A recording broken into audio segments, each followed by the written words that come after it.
Hi, I'm Danny Agosta with Steel Rubber Products. Today we've got a tag-along travel trailer. We're going to show you what happens whenever these screw covers start to come off. It's what you see flapping down the road when you're going down the highway, and we'll show you how to reinstall it with a better material, and it'll protect your trailer for a lot longer of a time. We'll show you. This is the material that fell off. It was white at one point, but this is what happens with white rubber.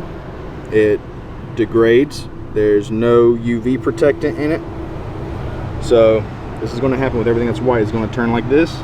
You can see where water has been settling. But essentially the main difference between these products is that the stuff that comes on the trailer goes in to this lip, and the stuff that we have sits on top of the lip. So you can see the shape of our design is different than what you're going to pull out of there, but the whole reason is so it stays on top of that trim, protecting from any water to go in. So this is not slid on. This is going to be placed and then tucked in.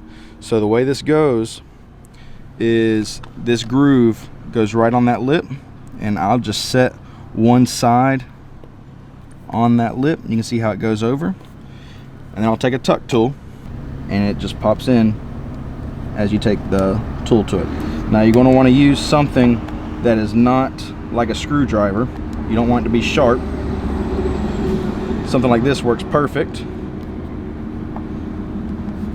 but you can see it's already holding in. It's got a lot better hold than what this material does, and it's going to protect a lot better. Just take this process all the way around the door.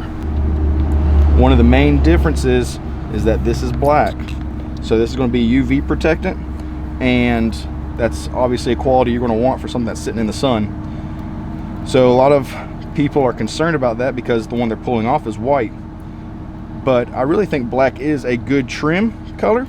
If you think about a white car, it has black weather stripping, no one ever notices.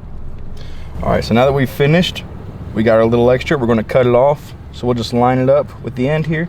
The great thing about rubber is it's not going to shrink or crack like the vinyl does.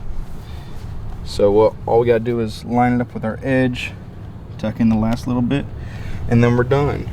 And you can see as we go up and around the corner, it makes the corners just fine. The black trim, I think, matches how the rest of the camper is with the windows.